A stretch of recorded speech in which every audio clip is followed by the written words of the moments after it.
Hello, and welcome back to my podcast, now with a new name and part of a new company. The podcast is now A Storm in the Cosmos with Alistair Brown, that's me, and this will be the name these podcasts will be under from now on. The company of which this is a subsidiary is Storm Brown Enterprises, LLC. We have Veronica Chiaravalli with me, who, as usual, will be my interviewer, and we are now on Chapter 2 of Cosmic Careers. Will history repeat itself? Good afternoon, Veronica.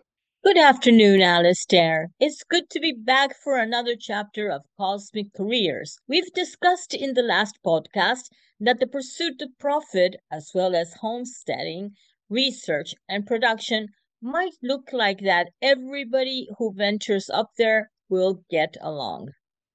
It has to be that way. But if we don't, we can still prosper, but there will be fierce and hostile competition, manipulation of market forces, and these might exist anyway, but we need to avoid them, especially hostilities, and what that can lead to. It will be necessary to maintain law and order up there, regardless. But we cannot make the same mistakes we did in the past. And I'm talking about 400 years ago up to the present. We're talking about various European powers colonizing different parts of the world and then going to war over who gets the most land and resources. That we have to avoid, mainly because in the cause of space, there is no need for it. There are plenty of resources for everybody, and then some. We still must not forget the lessons of history. As humans, we need to learn from our mistakes. Unfortunately, that is something we rarely do.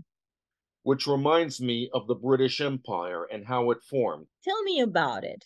This is going to be a long one. First of all, like anything else, space will not necessarily bring out the best in human beings. Human nature will not allow that, and that is why we need law enforcement.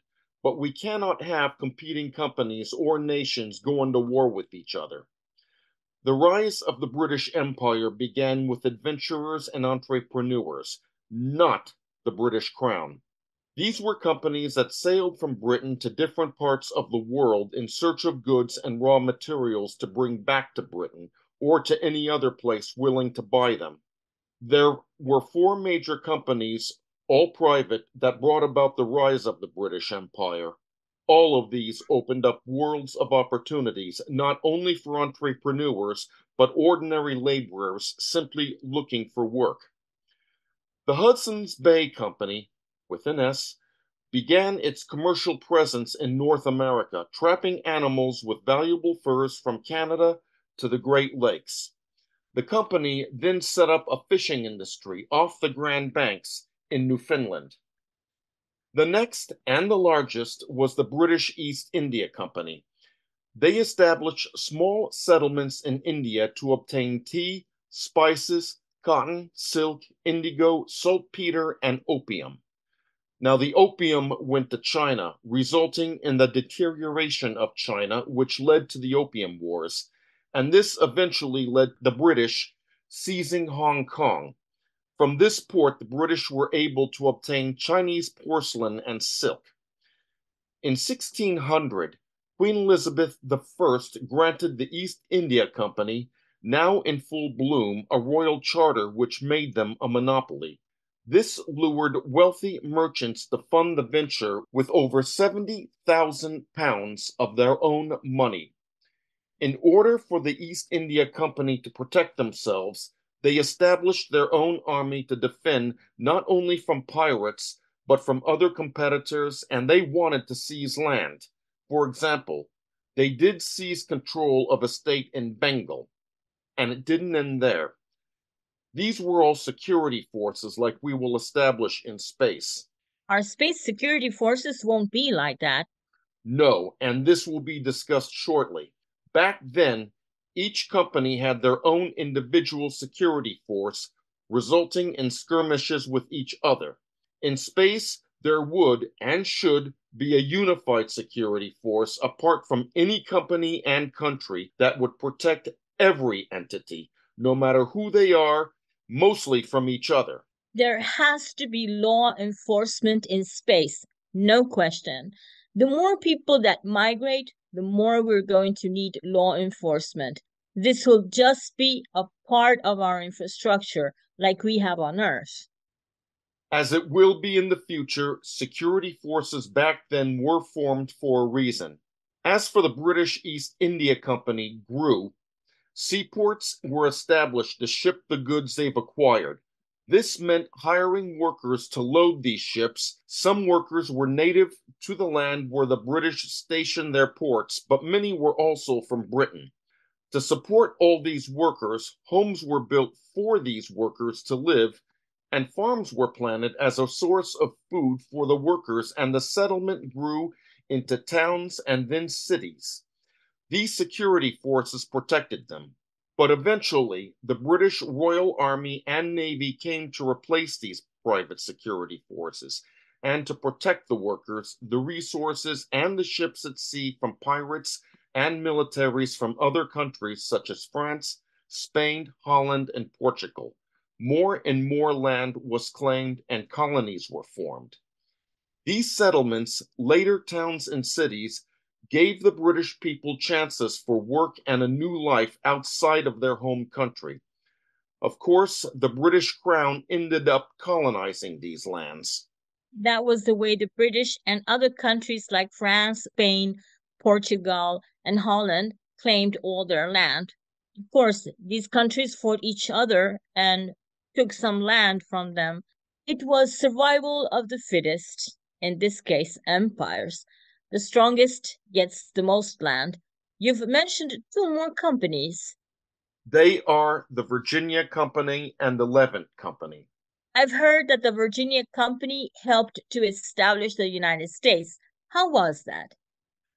To begin, the Virginia Company thrived on tobacco and planted massive tobacco plantations in Virginia and the Carolinas. This, of course, led to the founding of the United States, and we all know its history. I would like to point out that following the Virginia Company's progress, many colonists came from England to America to work for these companies because they were people that England wanted to get rid of: the Puritans, the Quakers, the Catholics, and criminals. When America became independent, they shipped them all to Australia. You can see that these private companies led to the building of an empire and established new nations such as the United States, Canada, India, Australia, and New Zealand. The Levant Company was established in 1592. Unlike the other three, it had no colonial aspirations, but they did have alliances with the Ottoman Empire, now Turkey, and the Middle East. They traded in commodities such as raw silk, cotton, wool, yarn, nutmeg, pepper, indigo, galls, leathers, soda ash for making glass, and soap and gums, and medicinal drugs. They played a role in the establishment of British protectorates in the Middle East and North Africa. Although the company was dissolved in 1825, one wealthy family, the Astors, emerged from it.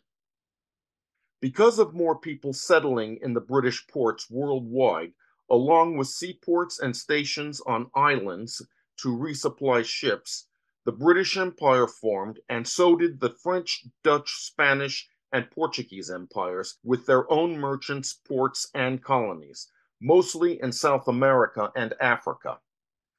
From these colonies, new careers were vital in expansion, as people with any and all skills were needed to support these merchants, seaports, migrants, and militaries. Since we are about to expand into space, we do need to focus on the past, the merchants, the colonies that were established, and the countries that eventually formed. This is how it's going to be as we expand into space. Hopefully, we will not establish rivalries or hostilities between companies so much that we will want to destroy each other. This is how we can learn from the past. As I've said before, wars did occur between empires over land and resources. We must not have this in space today. And this leads us back to mining the asteroids and the moon. How do you think we are going to learn from history? Unlike the empires of the past, no one country is going to end up claiming the cosmos for itself, nor should it.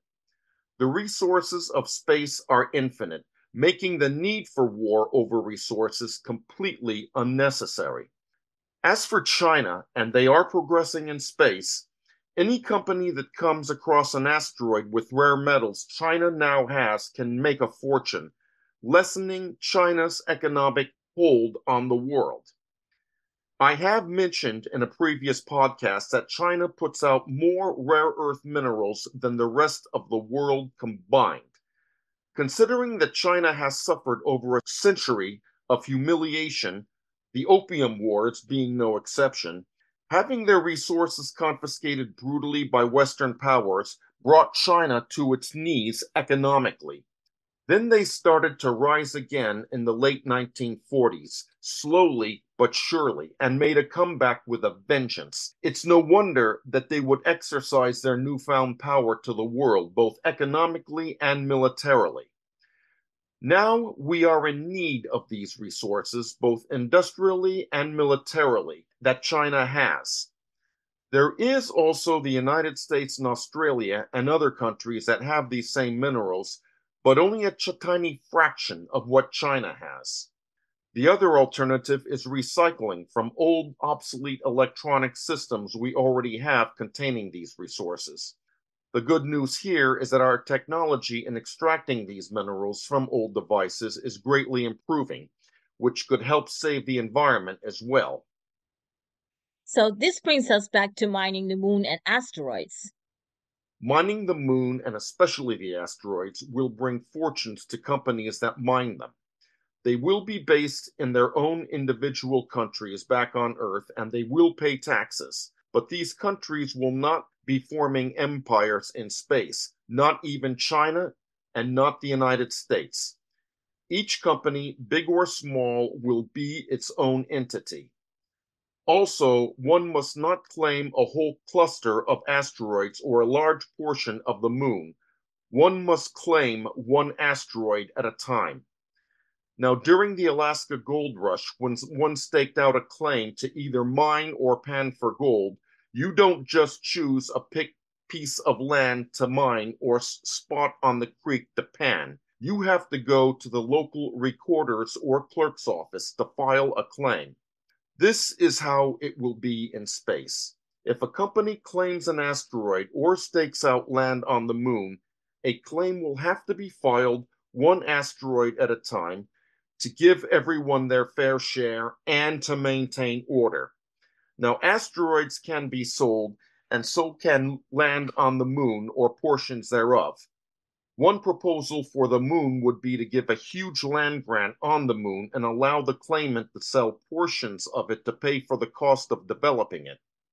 A company can only claim one asteroid at a time and mine it, say 70% of it, before claiming another asteroid. It would be a lot more complex than that, for sure. What about law enforcement? What about protecting these mines from pirates? First of all, no company would have a private army for protection. There would have to be an infrastructure in space, one which would involve law enforcement. A space police or a space guard would protect all claims from being jumped. That's called claim jumping, as it was called in the gold rush days. And all space cargo ships from being pirated. No individual entity would have any influence over the space police. This is how to prevent history from repeating itself. We need public private partnership and intergovernmental cooperation, which is how the above proposal would be implemented. This is how to prevent conflicts and stealing land and resources, and there would be no natives to exploit. That was an interesting podcast. How to claim space minerals without fighting over them. And there would be no native people to exploit either. Just jobs and more jobs. It's time to go. What will the next podcast be about? We will go into part 2 of the book, this section called the organizational infrastructure. You've just briefly mentioned that just now. What will Chapter 3 cover? Chapter 3 will cover companies in space, their origins, and their functions, so stay tuned. Thank you, Alistair. Thank you, Veronica, and thank you all for listening. Don't forget to order my book, Cosmic Careers. Goodbye until next time.